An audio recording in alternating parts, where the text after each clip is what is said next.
Hello my dear viewers, ఈరోజు మనం తమిళ చూడగానే మీకు అర్థమైపోయి ఉంటుంది.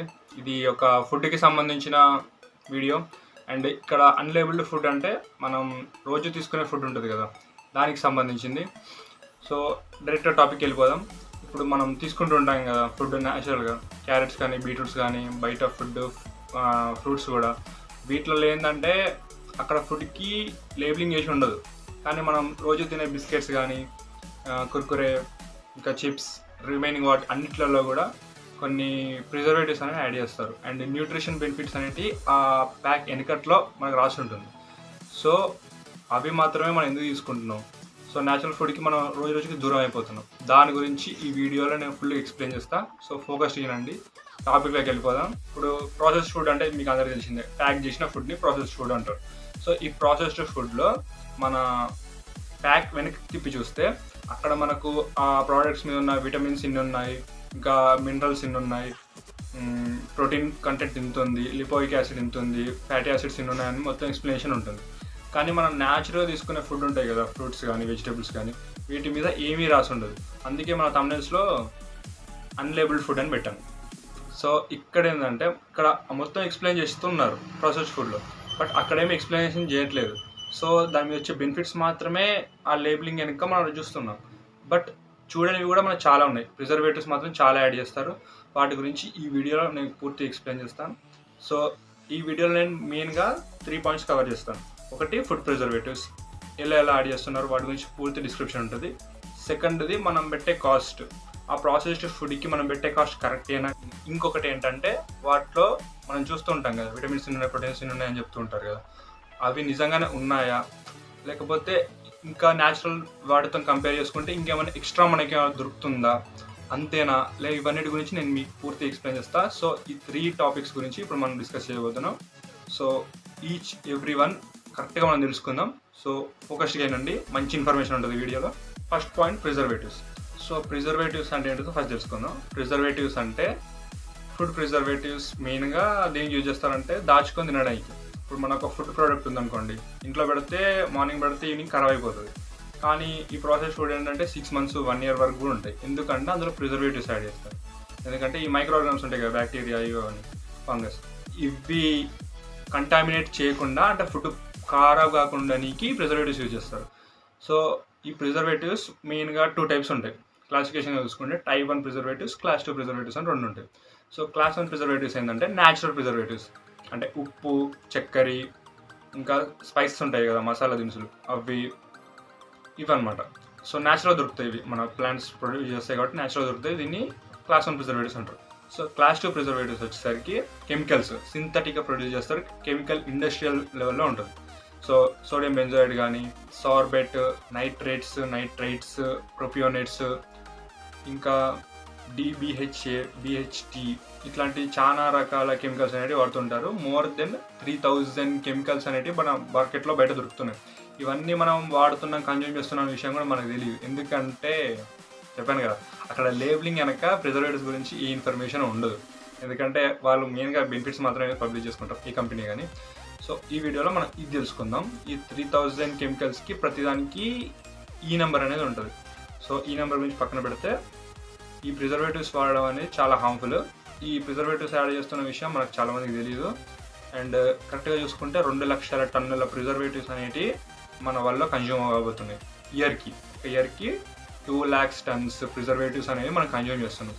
అంటే ప్రతి ఒక్కరికి దాదాపు ఒక 10 kgs వరకు తింటున్నారు ప్రిజర్వేటివ్స్. సో ఇక్కడ నా ఒపీనియన్ ఏంటంటే, ఎక్కువ ప్రిజర్వేటివ్స్ యూజ్ చేయడం వల్ల ఫుడ్ అన్హెల్దీ అయిపోతుంది. అంటే తక్కువ కాన్సన్ట్రేషన్ ప్రిజర్వేటివ్స్ యూజ్ చేయడం వల్ల కూడా మనకి ఎంతో కొంత లాస్ ఉంటుంది కదా. అది ఎలా అనేది నేను ఎక్స్ప్లెయిన్ చేస్తాను, చూడండి. ఇందాక చెప్పాను కదా, Class 1, Class 2 ప్రిజర్వేటివ్స్ 2 ఉంటాయని. Class 1 ప్రిజర్వేటివ్స్ వచ్చేసి సాల్ట్, షుగర్, స్పైసెస్, వెనిగర్, ఇవి ఉంటాయి. సో ఇవి దేనికి వాడతారంటే, సాల్ట్ మామూలుగా మనకు తెలుసు, ఇంట్లో కూడా వాడుకుంటాం, ఇంకా పికిల్స్లో కూడా యూజ్ చేస్తాం. షుగర్ అనేది సిరప్లో యూజ్ చేస్తారు, మనం టానిక్స్ తాగుతుంటాం చూసారా, ఆ టానిక్స్లో ఏంటంటే సిరప్స్లో షుగర్ యాడ్ చేస్తారు. ఎందుకంటే మైక్రోబియల్ కంటామినేషన్ అనేది ఓవర్ షుగర్ అనేది డామినేట్ చేస్తూ ఉంటుంది. నెక్స్ట్ స్పైసెస్, మనం ఇంట్లో మసాలాలు వాడుతుంటాం, అవి కూడా మన ఫుడ్ లైఫ్ స్పాన్ కొంచెం పెంచుతాయి. అంటే ఒక రోజులో ఏం పెంచవు, జస్ట్ కొంచెం లైఫ్ స్పాన్ అనేది పెరుగుతుంది. మనం కారం యూజ్ చేస్తాం కదా, కారం యూజ్ చేయడం వల్ల పికిల్స్లో మైక్రోబియల్ కంటామినేషన్ బాగా తగ్గిపోతుంది. ఇంకొకటి ఏంటంటే మనం చికెన్ వాడుతుంటాం కదా, చికెన్లో స్పైసెస్ మనం ఎక్కువ వేస్తుంటాం, అవునా కదా. సో అలాంటి మన నెక్స్ట్ డే కూడా మనం కొంచెం కన్జ్యూమ్ చేయడానికి ఛాన్సెస్ ఉంటాయి చికెన్, మటన్ లాంటివి. బట్ నార్మల్గా వెజిటేబుల్స్ అయితే ఉండవు, ఎందుకంటే మనం అక్కడ స్పైసెస్ ఎక్కువ యూజ్ చేస్తున్నాం. సో కర్రీస్లో there is a reason for this. One of the natural preservatives as a class 1. ఇంకా వెనిగర్ వచ్చేసరికి అవి పికిల్స్లో యూజ్ చేస్తుంటాం. మనకు తెలిసిందే ఈ సిట్రిక్ యాసిడ్ ఉంటుంది కదా, నిమ్మరసం. మన పచ్చళ్ళల్లో నిమ్మరసం కొంతమంది పెడుతూ ఉంటారు. So it is one of the preservative used in the pickles. ఇంకా క్లాస్ 2 ప్రిజర్వేటివ్స్ వచ్చేసరికి నేను ఇందాకనే చెప్పాను, అన్ని ఇండస్ట్రియల్ లెవెల్లో సింథటిక్గా ప్రొడ్యూస్ అయ్యే కెమికల్స్ అవన్నీ. ఇంకో విషయం ఏంటంటే హిస్టారికల్గా చూసుకుంటే 1990లో ఒక ఇన్సిడెంట్ జరిగింది, దాని గురించి నేను ఎక్స్ప్లెయిన్ చేస్తా. ఈ అమెరికా ఉంది కదా, అమెరికాలో FDA అనేది ఉంటుంది, ఫుడ్ డ్రగ్ అడ్మినిస్ట్రేషన్ అని ఒకటి ఉంటుంది. అదే చేసిందంటే ఈ బెంజోయిక్ యాసిడ్ ఇంకా విటమిన్ C ఈ కాంబినేషన్లో ఫుడ్ తీసుకోవడం అనేది హెల్త్కి చాలా డ్యామేజ్ చేస్తుందని చెప్పి వాళ్ళకు రిపోర్ట్ ఇచ్చారు. సో ఇప్పుడు చేసి ఆ 1990 నుంచి దాన్ని పూర్తిగా బ్యాన్ చేస్తారు. బట్ 2006లో ఏమైందంటే కోకోకోలా, పెప్సీ ఇట్లాంటి బివరేజెస్ కంపెనీస్ ఉన్నాయి కదా, ఇవన్నీ కలిసి ఇది ఏం డ్యామేజ్ చేయవు, కొంచెం తక్కువ డ్యామేజ్ చేస్తుందని చెప్పి ఒక రిఫార్మ్ని తీసుకొచ్చి కార్పొరేట్ లెవెల్లో దాన్ని ముందుకు తీసుకెళ్లారు. సో ఈ కాంబినేషన్ అనేది హెల్త్కి చాలా డ్యామేజ్ చేస్తుంది. మనం అందరం తాగుతుంటాం ఆ కంపెనీ ప్రోడక్ట్స్, బివరేజెస్ అన్నీ, బట్ అవి చాలా డ్యామేజ్ చేస్తాయి మన హెల్త్కి. ఈ 2006 నుంచి ఆ కంపెనీస్ ఇలా తీసుకువచ్చాయి, బట్ తక్కువ కంటెంట్ యాడ్ చేయడం వల్ల మనకు something feel okay, but damage మాత్రం లోపల కొంతవరకు ఏం జరుగుతుందని చెప్పి నా స్ట్రాంగ్ ఫీలింగ్. ఇక్కడ పక్కన మీరు చూడొచ్చు, చాలా రీసెర్చ్ పేపర్స్ అనేవి నేను ఎనలైజ్ చేసి చెప్తున్నాను, అవి ఇక్కడ మీకు చూపిస్తున్నాను. సో మ్యాక్సిమం బివరేజెస్కి కూడా దూరంగా ఉండే ట్రై చేయండి, అవి మన హెల్త్ కొంచెం బెనిఫిట్ చేస్తుంది. సెకండ్ ఏంటంటే కాస్ట్ ఎఫెక్టివ్. ఇప్పుడు ఈ కాస్ట్ ఎఫెక్టివ్ అంటే మనం పెట్టే ప్రైస్ అనేది ఆ ప్రోడక్ట్ కరెక్ట్ అయినా కాదా అనేది ఇప్పుడు నేను ఎక్స్ప్లెయిన్ చేస్తాను. సో ఇప్పుడు మనం విటమిన్స్, ప్రోటీన్స్ ట్యాబ్లెట్ల రూపంలో కొన్ని వేసుకుంటూ ఉంటాం, కొంతమంది సరదాగా కూడా వేసుకుంటుంటారు, అదేందో నాకు అర్థం కాదు. సరదాగా కూడా అంటే హెల్త్ బెనిఫిట్స్ ఉంటాయి, మనం కొంచెం ఎనర్జీగా ఫీల్ అవ్వాలని వేసుకుంటుంటారు. బట్ న్యాచురల్గా మనం తీసుకునే ఫ్రూట్స్, వెజిటేబుల్స్, లీవ్స్ ఉంటాయి కదా, వాటిలో దొరికే కంటే ఎక్కువ ఉంటాయి. అండ్ ఇప్పుడు మనం నార్మల్గా క్యాప్సిల్స్ లాగా, ట్యాబ్లెట్స్ లాగా కొన్ని విటమిన్స్ కొంతమంది తీసుకుంటారని చెప్పాను కదా, అవి ఓవర్ విటమిన్సోసిస్ అయ్యే ఛాన్సెస్ అనేవి ఉన్నాయి. అంటే విటమిన్స్ కంటెంట్ కానీ ఎక్కువ అయ్యి ఉంటే అది కూడా డేంజరే.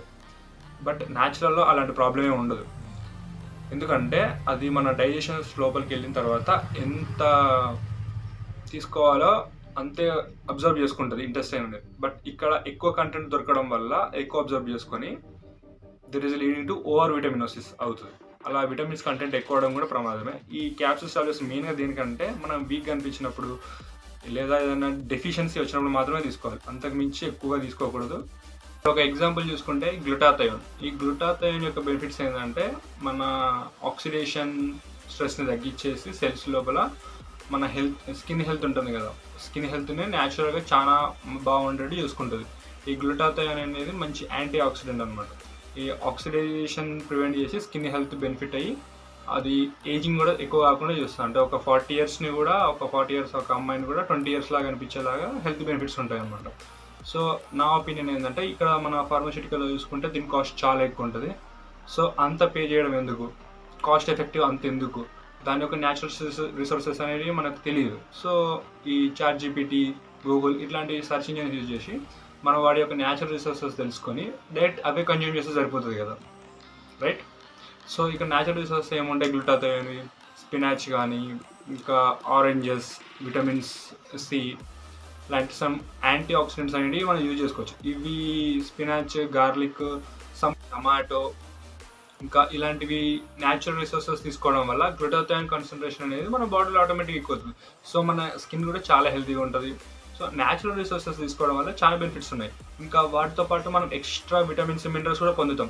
బట్ ఇవి తీసుకోవడం వల్ల ఏంటంటే ఓన్లీ గ్లూటాథయోన్ మాత్రమే మనకు వస్తుంది, ఓన్లీ సచ్ అంటే ఆ వర్క్ కోసం మాత్రమే మనం తీసుకుంటాం. బట్ న్యాచురల్ రిసోర్సెస్ యూజ్ చేయడం వల్ల మనం చాలా బెనిఫిట్స్ పొందుతాం, అది నేను చెప్పాలనుకుంటున్నాను.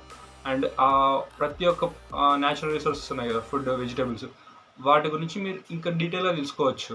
అంత కాస్ట్ పెట్టే బదులు మన వెజిటేబుల్స్, ఫ్రూట్స్ ఇవన్నీ మనకు చాలా తక్కువ ప్రైజెస్లో దొరుకుతాయి, రైట్. అందుకే నేను రికమెండ్ చేసేది ఏంటంటే న్యాచురల్ రిసోర్సెస్ తెలుసుకుందాం, వాటి యొక్క బెనిఫిట్ తెలుసుకొని అవి కన్జ్యూమ్ చేయడం వల్ల మన హెల్త్ ఆటోమేటిక్గా బెనిఫిట్ అవుతుంది, నేను చెప్పాలనుకున్నది. అండ్ సెకండ్ ఎగ్జాంపుల్ వచ్చేసరికి అదేంటంటే లాక్టోబాసిల్లస్ స్పీషీస్. ఇవి కూడా మన ప్రోబయాటిక్స్ లాగా యూజ్ అవుతాయి. ప్రోబయాటిక్ అంటే ఏం లేదు, మెడిసిన్ అనేది ఒక మైక్రో ఆర్గానిజమ్స్ మనకి యూస్ఫుల్ అవుతాయి అనమాట. మనం కన్జ్యూమ్ చేయడం వల్ల మైక్రో ఆర్గానిజమ్స్ మన లోపలికి వెళ్ళి మన ఇంటెస్టైన్లో రకరకాల మినరల్స్ని, న్యూట్రియంట్స్ని ప్రొడ్యూస్ చేస్తాయి. ఆ ప్రొడ్యూస్ చేసిన మినరల్స్ మనకు డైజెషన్లో అక్కడే అయిపోతుంది, అక్కడే కన్జ్యూమ్ అయిపోతుంది, అక్కడే మనం అబ్జర్వ్ చేసుకుంటాం, మనం హెల్తీగా అవుతాం. సో ఈ మైక్రో ఆర్గానిజమ్స్ అనేటివి ప్రీబయోటిక్స్ అంటాం మనం. ఈ ప్రీబయోటిక్స్ని మనం ఇప్పుడు ఫార్మసీ దాంట్లో మనం చూస్తూ ఉంటాం అండ్ అవి మనం కన్జ్యూమ్ చేస్తుంటాం. అండ్ నా ఒపీనియన్ ఏంటంటే ఇక్కడ లాక్టోబాసిల్లస్ స్పీషీస్ ఉంది కదా, లాక్టోబాసిల్లస్ స్పీషీస్ అనేటివి కొన్ని మంచి న్యూట్రియంట్స్ ప్రొడ్యూస్ చేసి మనకి ఇస్తూ ఉంటుంది. సో ఇక్కడ మనం ఇవి తీసుకోవడం కంటే మామూలుగా పెరుగులో లాక్టోబాసిల్లస్ స్పీషీస్ ఎక్కువ ఉంటుంది. కాకపోతే ఈ ఫార్మసీ కంపెనీలు ప్రొడ్యూస్ చేసిన వాటిలో ఏంటంటే సైంటిస్టులు ఒక రకమైన స్ట్రెయిన్ ప్రొడ్యూస్ చేస్తారు. అవి అన్ని కండిషన్స్కి తట్టుకొని, అండ్ ఇప్పుడు మనకు పొడిలాగా వస్తుంది కదా ప్రోబయాటిక్, ఆ పొడి అంటే అందులో హైడ్రేషన్ ఏముండదు, వాటర్ కంటెంట్ మొత్తం పోదు, మళ్ళీ వాటర్లో వేసినా కూడా అవి మంచిగా గ్రో అయ్యి మనం కన్జ్యూమ్ చేస్తాం. అంటే ఇప్పుడు అంత పెద్ద స్ట్రెయిన్ని మనం యూజ్ చేయాల్సిన అవసరం ఏముంది, అంటే అంత హార్డ్ కండిషన్స్లో తట్టుకొని నిలిచే బ్యాక్టీరియా మనకు అవసరం ఏముంది, రైట్? ఇప్పుడు మనం తీసుకుంటున్నాం వెంబడే, మనం హైడ్రేటెడ్ పెరుగు అంటే మంచి హైడ్రేటెడ్ ఫుడే తీసుకుంటున్నాం, లోపల వర్క్ అయిపోతుంది. బట్ ఆ ఫార్మాస్యూటికల్ కంపెనీస్ చేసిన మైక్రో ఆర్గానిజం ఏంటంటే అన్ని కండిషన్స్ తట్టుకుంటుంది, హైడ్రేటెడ్కి, పీహెచ్కి, టెంపరేచర్కి, అన్ని కండిషన్స్ తట్టుకునేలాగా అది మెయింటైన్ చేస్తుంది. బట్ మనకు అంత అవసరం లేదు. రోజు పెరుగు తిన్నాం అనుకోండి, అది మంచి మెడిసిన్. చిన్నపిల్లలకు కూడా పెరుగు పెట్టండి, పెరుగు పెట్టడం వల్ల చాలా హెల్త్ బెనిఫిట్స్ ఉంటాయి. అండ్ ఈ ప్రీబయోటిక్స్ లాంటివి, బేబీ ల్యాక్, కొన్ని ప్రొడక్ట్స్ ఉన్నాయి ఇలాంటివి, అవి చిన్నపిల్లలకి లాక్టోబాసిల్లస్ స్పీసీస్ ఇవ్వండి అని చెప్పి అంటూ ఉంటారు. బట్ దానికంటే న్యాచురల్ పెరుగు అండ్ ప్రాసెస్డ్ పెరుగు నేను మాట్లాడేది, న్యాచురల్ పెరుగు మా ఇంట్లో తోడు పెట్టేసుకుంటాం కదా, వాటి గురించి మాట్లాడుతున్నాను. అవి వేసుకోవడం వల్ల మన హెల్త్ బెనిఫిట్స్ చాలా ఉంటాయి. సో నేను చెప్పాలనుకున్నది, కాస్ట్ కూడా తక్కువే ఉంటుంది. పెరుగు కాస్ట్ ఎంత ఉందో నేను చెప్పాల్సిన అవసరం లేదు, ఈ ప్రోడక్ట్ కాస్ట్ ఎంత ఉందో మీకు తెలిసిపోతుంది actually. So right, so cost benefit అయితే అది ఉంది. న్యాచురల్ బెనిఫిట్ అంటే పెరుగులో ఎన్ని న్యూట్రియంట్స్ ఉంటాయి అనేది చాలా ఉంటాయి. ఆ ఒక్క ప్రోబయాటిక్ మాత్రమే కాదు, ప్రోబయాటిక్తో పాటు పెరుగులో మినరల్స్, న్యూట్రియంట్స్, కాల్షియం కంటెంట్ ఎక్కువ ఉంటుంది, ఇంకా క్యాసిన్ అనే ప్రోటీన్ ఉంటుంది, ఇంకా చాలా ఉంటాయి. మీరు నెట్లో సర్చ్ చేసుకోవచ్చు. ఇప్పుడు నా నోటికి వచ్చింది చెప్పేసాను అంతే. సో న్యాచురల్ రిసోర్స్కి దగ్గర ఉండడం అనేది మన హెల్త్ని చాలా బెనిఫిట్ చేస్తుంది. నా హెల్త్ని ఎలా బెనిఫిట్ చేస్తుంది అనేది మీకు తర్వాత వీడియోలో చెప్తాను. సో ఇవాళ థర్డ్ పాయింట్ కూడా అదే. ఇప్పుడు మనం ఫార్మాస్యూటికల్ కంపెనీస్ ప్రొడ్యూస్ చేసిన ఈ ప్రాసెస్డ్ ఫుడ్, ఇంకా కొన్ని కంపెనీస్ ప్రొడ్యూస్ చేసిన ఈ ఫుడ్ తీసుకోవడం వల్ల మనకు ఆ పర్టిక్యులర్ ఎలిమెంట్, ఆ పర్టిక్యులర్ న్యూట్రియంట్ మాత్రమే మనకు దొరుకుతాయి. బట్ మిగిలిన మనం మిస్ అయిపోతాం. న్యాచురల్ ఫుడ్లో దొరికే మినరల్స్ అన్నింటినీ మనం మిస్ అయిపోతున్నాం. అందుకే మీరు చూడండి, రిచ్ పీపుల్ ఎక్కువగా న్యూట్రిషన్ డెఫిషియెంట్గా ఉంటారు. అంటే వాళ్ళు స్పెట్స్ పెట్టుకోవడం కానీ, ఇంకా వాళ్ళకి స్కిన్ కోసం సపరేట్గా మెడిసిన్ యూజ్ చేస్తూ ఉంటారు. అదే మనలాంటారు అనుకోండి, రిచ్ పీపుల్ కాకుండా, అవసరమే లేదు మనకు, అనవసరం. ఎందుకంటే మనం నార్మల్గా తింటూ ఉంటాం, చేస్తూ ఉంటాం, ఫుడ్ న్యాచురల్గా ఉంటుంది, అంటే మన నేచర్కి దగ్గరగా ఉంటాం, ప్రాసెస్ ఫుడ్కి దూరంగా ఉంటాం. సో అందుకే న్యూట్రిషన్ డెఫిషియన్సీ అనేది రిచ్ పీపుల్కి ఎక్కువ వస్తుంది. అండ్ న్యాచురల్ రిసోర్స్కి దగ్గర ఉన్నారు అనుకోండి రిచ్ పీపుల్, వాళ్ళు కూడా మనలాగే హెల్తీగా ఉంటారు. అంటే మనకు ఈ న్యాచురల్ రిసోర్సెస్లో ఉన్న బెనిఫిట్స్ మనకు తెలియవు, ఎందుకంటే ప్రాసెస్ ఫుడ్ ఉంది కదా. ఈ ప్రాసెస్ ఫుడ్లో ఏంది, వాళ్ళ యొక్క వాటి బెనిఫిట్స్ ఎక్స్ప్లెయిన్ చేస్తుంటారు. ఇంకా కలర్ ప్యాకెట్స్లో వచ్చడం వల్ల మనం అట్రాక్ట్ అయిపోతుంటాం. మీరే కాదు, నేను కూడా అట్రాక్ట్ అవుతాను. I'm also experience person that. అలా అట్రాక్ట్ అవడం అంతే. ఇంకా ఇవి ఉన్నాయి కదా, వీటి వైపు మనం ఎందుకు చూడమంటే, వీటి గురించి ఎక్కడ రాసి ఉంటుందంటే రీసెర్చ్ పబ్లిషర్స్ బుక్స్లో ఉంటుంది, రీసెర్చ్ ఆర్టికల్స్ ఉంటాయి కదా, వాటిలో మాత్రమే వీటి యొక్క బెనిఫిట్స్ వాళ్ళ గురించి ఉంటాయి. ఎందుకంటే మనకు బుక్స్ చదవడం అంత ఇంట్రెస్టింగ్ ఉండదు కదా. ఇవైతే మనం ఇంకా చూస్తాం, ఓకే అంత బాగుంది అనుకుంటాం, అయిపోతుంది అక్కడ. సో మనం ఏదో తిన్న ఫీలింగ్, మనం ఏం తీసుకున్నాం మనకు కొంచెం క్లారిటీ ఉంది అన్న ఫీలింగ్తో అవి తీసేసుకుంటాం. బట్ ఈ ఫ్రూట్స్, వెజిటేబుల్స్, వీటిలో ఉండే బెనిఫిట్స్ అనేవి కొన్ని బుక్స్కి, రీసెర్చ్ ఆర్టికల్స్ మాత్రమే పరిమితం అవుతుంది. కాబట్టి ఇవి మనం ఎక్కువ తీసుకోవట్లేదు. సో నా ఒపీనియన్ ఏంటంటే, అప్పుడప్పుడు చదివితే మనకు 4 విషయాలు తెలుస్తాయి. ఆ బెనిఫిట్స్ ఏంటనేది తెలుసుకోవడం వల్ల మనం నేచర్ దగ్గర ఉంటాం, ఆటోమేటిక్గా మనం హెల్తీగా ఉంటాం. నేను చెప్పిన ఎక్స్పీరియన్స్ ఏంటంటే, నేను ఒక కంపెనీలో వర్క్ చేశాను 2-3 months ప్రొడక్షన్లో, pharmaceutical company and nutrient produce చేస్తుంది. అందులో ఒక మిషన్ ఆపరేటర్ ఏంటంటే, ఒకరోజు ఇవి మోసుకురమ్మని చెప్పాడు. సరే అని చెప్తే, అడిగితే నాకు చేతులు లేవట్లేదు, సో నువ్వు ఏమైంది అని అడిగితే B12 డెఫిషియన్సీ బాబు, వ్యాక్సిన్స్ రోజు తీసుకుంటున్నా, వ్యాక్సిన్ తీసుకొని నా చేతులు కొంచెం సపోర్ట్ చేయట్లేదు వెయిట్ మోయడానికి అని చెప్పారు. అప్పుడు ఏ విటమిన్ డెఫిషియన్సీ అంటే B12 అని అన్నారు. B12 అంటే ఓకే, అది ఎక్కువ ఎవరికి వస్తుందంటే మీట్ కన్జ్యూమ్ చేయరు, మీట్, మిల్క్, ఎగ్స్ ఇవేవి తీసుకునే వాళ్ళలో B12 ఎక్కువ ఉంటుంది. అండ్ మీకు తెలిసే ఉంటుంది చాలామందికి B12 డెఫిషియన్సీ గురించి. ఇక్కడ B12 డెఫిషియన్సీ అనేది మెయిన్గా వేగన్స్కి వస్తుంది. వేగన్స్ అంటే వాళ్ళు ఇలాగే బ్రాహ్మణులు అనమాట, ఎక్కువ మిల్క్ కూడా తీసుకోరు, వాళ్ళని వేగన్స్ అంటారు. సో ఇక్కడ వేగన్ ఫుడ్ వచ్చేసి వెజ్, మొత్తం ప్యూర్ వెజ్ ఇక వాళ్ళు నాన్ వెజ్ ఏం తినరు, మిల్క్ తాగరు, ఎగ్స్ తీసుకోరు, ఇంకా ఫిష్ ఏమి ఇలాంటి మీట్ ప్రొడ్యూస్ తీసుకోరు, మిల్క్ కూడా తాగరు, వాళ్ళని వేగన్స్ అంటారు. సో ఇక్కడ వాళ్ళు బ్రాహ్మణులు అనమాట, ఆపరేటర్ అని చెప్పాను కదా, వాళ్ళకి B12 విటమిన్ డెఫిషియన్సీ ఉంది. సో నేను ఆయనకి ఏం రికమెండ్ చేశానంటే ఎంబడే నేను అక్కడ ChatGPT యూజ్ చేశాను. ChatGPT యూజ్ చేసి విటమిన్ B12 బెస్ట్ రిసోర్సెస్ అని చూస్తే మీట్ ఇంకా అవన్నీ ఉన్నాయి, లాస్ట్కి మిల్క్ కూడా ఉంది. అంటే వాళ్ళు బ్రాహ్మణులు కాబట్టి మిల్క్ తాగుతారు. సో నేను చెప్పాను మీరు మిల్క్ తాగండి, అండ్ ఈ ప్రాసెస్డ్ మిల్క్ కాదు, ప్యాకెట్లో వచ్చే మిల్క్ కాదు, న్యాచురల్గా దొరికే కౌ మిల్క్, బఫెలో మిల్క్ తాగమని చెప్పాను. అండ్ వెంబడే నేను సర్చ్ చేశాను 1 లీటర్ మిల్క్లో ఎంత B12 కంటెంట్ ఉంటుందని చూశాను. సో అది 4 సంథింగ్ ఉంది, 4 మైక్రోగ్రామ్స్ అని ఉంది. బట్ మనకు రోజుకి ఎంత కావాలంటే 2.4 మైక్రోగ్రామ్స్ అయితే సరిపోతుంది. సో నేను చెప్పానంటే ఒక ½ లీటర్ తీసుకోండి, మార్నింగ్ ఒక పావుసేరు, ఈవినింగ్ ఒక పావుసేరు తీసుకోండి, మీ హెల్త్ ఒక 2 వీక్స్ 1 మంత్లో రికవర్ అవుతుందని చెప్పాను. సో ఇలా మనం న్యాచురల్ రిసోర్స్కి ఆలోచించి దగ్గర అవడం వల్ల మనకి చాలా న్యూట్రియన్స్ ఉంటాయి. అండ్ నేను చెప్పాను కదా మిల్క్ తాగమని, ఆ మిల్క్ తాగితే అందులో విటమిన్ B12 కాదు, అంతకంటే గొప్ప కంటెంట్ చాలా ఉంటుంది. సో ఆటోమేటిక్గా విల్ బీ హెల్దీ. సో నేను రికమెండ్ చేస్తాను అది, మనం ఆలోచించి కొంచెం న్యాచురల్ రిసోర్స్కి దగ్గర ఉన్నాం అనుకోండి, ఆటోమేటిక్గా హెల్త్ ఉంటుంది. అండ్ మన గురించి మనమే ఆలోచించుకోవాలి. మనం హెల్తీగా ఉంటే అందరూ హెల్తీగా ఉంటారు, మన ఇంట్లో వాళ్ళు హెల్తీగా ఉంటారు, అందరికీ మనం హెల్ప్ చేయగలుగుతాం. సో అంతా హ్యాపీగా జరిగిపోతుంది. So this is my experience about the nutrition. And ఇంకొక విషయం ఏంటంటే, ఇలాంటి విషయాలన్నీ నాకు ఎలా తెలుస్తాయంటే నేను అప్పుడప్పుడు సైంటిఫిక్ రీసెర్చ్ ఆర్టికల్స్ ఫుడ్కు సంబంధించినవి నేను చదువుతుంటాను. అండ్ ఇవన్నీ అవే చూడొచ్చు మీరు, ఫుడ్కి సంబంధించినవి ఉంటాయి మ్యాక్సిమం. సో ఇలాంటి రీసెర్చ్ పేపర్స్ అనేవి చదువుతూ ఉంటాను నేను. సో ఇంకా ఇంకో విషయం ఏంటంటే యాంటీ న్యూట్రియంట్స్ అంటే మనం ఇప్పుడు న్యూట్రిషన్ కంటెంట్ తీసుకున్నాం, దానికి ఎగెనిస్ట్ కొన్ని యాంటీ న్యూట్రియంట్స్ ఉంటాయి. అంటే అవి వాటితో బైండ్ అయిపోయి ఆ న్యూట్రిషన్ని మనకు అందకుండా చేస్తూ ఉంటాయి. సో ఈ యాంటీ న్యూట్రియంట్స్ అనేవి మెయిన్గా 2 టైప్స్ ఉంటాయి. ఒకటి heat labile and heat stable. Heat labile అంటే మనం హీట్ ఇచ్చామనుకోండి వాటి ఫంక్షనింగ్ ప్రాపర్టీ అయిపోతుంది, అంటే అవి పని చేయకుండా పోతాయి. హీట్ స్టేబుల్ అంటే మనం హీట్ ఇచ్చినా కూడా వాటి యొక్క యాంటీ న్యూట్రిషంట్ ఫంక్షనాలిటీ అనేది కోల్పోవు, అలాగే ఉంచుతాయి. సో ఈ హీట్ స్టేబుల్ని మనం ఏం చేయలేం, ఎంత హీట్ చేస్తే మనం ఏం చేయలేం. బట్ హీట్ లేబైల్ కాంపౌండ్స్ ఉంటాయి కదా, హీట్ తగిలి అవి యాంటీ న్యూట్రియంట్స్ ప్రాపర్టీని కోల్పోతాయి. బట్ హీట్ లేబైల్లో మనం ఏం చేయలేము. ఎగ్జాంపుల్ చెప్పాలంటే ఇప్పుడు మనకు కొలకేసి అంటారు కదా, చామగడ్డను ఉతికి తిని చూడండి ఒకసారి, ఇక్కడ మొత్తం పట్టేస్తుంది, ఏదో అగ్లీగా అనిపిస్తుంది, చాలా టైం వరకు వి ఫీల్ ఇరిటేటింగ్ మొత్తం. బట్ మనం వేడి చేసి కుకింగ్ వండుకొని పులుసులా పెట్టుకొని తిన్నాం అనుకోండి, మంచి న్యూట్రిషన్ క్వాలిటీస్ వస్తాయి. సో అది అనమాట, యాంటీ న్యూట్రియంట్స్ అనేవి కొన్ని అలాగే ఉంటాయి. మ్యాక్సిమం వేడి చేసి తినడానికి ట్రై చేయండి. ఉరిగా తినేటివి కూడా చాలా ఉంటాయి, క్యారెట్స్ బీట్స్ లాగా. బట్ యాంటీ న్యూట్రియంట్స్ వాటి గురించి నాకు అంత పూర్తిగా తెలీదు, నేను ఇంకా చదవాలి, తెలుసుకుందాం. అండ్ కొంతమంది ప్రోటీన్ పౌడర్స్ అవి వాడుతూ ఉంటారు, వాటి వెనుక కూడా విటమిన్స్, ప్రోటీన్స్, మినరల్స్, వాటి కంటెంట్ మొత్తం రాసి ఉంటుంది. సో వాటికంటే న్యాచురల్ రిసోర్సెస్ తీసుకోవడం బెస్ట్ అని నేను రికమెండ్ చేస్తాను. అండ్ ఐ పర్సనల్లీ ఫీల్డ్ నాకు రన్నింగ్ అంటే ఇష్టం. సో డైలీ ఒక మినిమం 5 కిలోమీటర్స్ రన్నింగ్ చేస్తాను. మేబీ న్యాచురల్ రిసోర్సెస్ తీసుకోవడమే నా యొక్క ఎండ్యూరెన్స్ పెరగడానికి యూజ్ అయిందని అనుకుంటున్నా. సో మీరు కూడా మ్యాక్సిమం న్యాచురల్ రిసోర్స్కి దగ్గర ఉండే ట్రై చేయండి. ప్రాసెస్డ్ ఫుడ్ అనేది మొత్తం 100% తీసుకోవద్దని చెప్పట్లేదు, జస్ట్ మ్యాక్సిమం అవాయిడ్ చేసేయండి. ఎప్పుడో ఇట్లాంటి రేర్ అకేషన్స్ ఉంటాయి కదా, అంటే జర్నీ చేసేటప్పుడు లేదంటే బయటకు వచ్చినప్పుడు ఏ ఫుడ్ లేకుండా ఉన్న సిచ్యువేషన్లో మాత్రమే తీసుకోండి, మ్యాక్సిమం అవాయిడ్ చేసేయండి. ఖాళీ కడుపుతూ ఉండడం కంటే ఏదో ఒకటి తినడం బెటర్ కదా, అలా మాత్రమే తీసుకోవాలి ప్రాసెస్డ్ ఫుడ్ని. మ్యాక్సిమం వీలైనంత వరకు అవాయిడ్ చేయండి, న్యాచురల్ ఫుడ్కి దగ్గర ఉండడం చూసుకుందాం, అండ్ హెల్తీగా కూడా ఉంటాం మనం.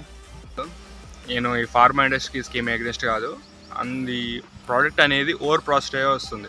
ఆ ఓవర్ ప్రాసెసింగ్ వల్ల మనం చాలా న్యూట్రియంట్స్ లాస్ అవుతున్నాం, నేను దానికి ఎగ్నెస్ట్. అండ్ ఇంకో విషయం ఏంటంటే నేను మీకు పూర్తి ఇన్ఫర్మేషన్ ఇవ్వట్లేదు, కొంచెం క్లూస్ మాత్రం ఇస్తున్నాను. ఎందుకంటే మీరు ఓన్గా రీసెర్చ్ చేసి తెలుసుకుంటే ఆ ఫీల్ చాలా బాగుంటుంది కదా. సో ఆ ఇన్ఫర్మేషన్ ఎక్కువ తెలుసుకొని న్యాచురల్ ఫుడ్కి దగ్గర ఉండేలా చూసుకోండి, అది మన హెల్త్ని చాలా బెనిఫిట్ చేస్తుంది. నేను ఎక్స్పీరియన్స్ చేసి చెప్తున్నాను. సో లైక్స్ కామెంట్స్ కోసం కాదు వీడియో, మెయిన్గా ఇన్ఫర్మేషన్ కోసం చేశాను. మీకు నచ్చితే షేర్ చేయండి.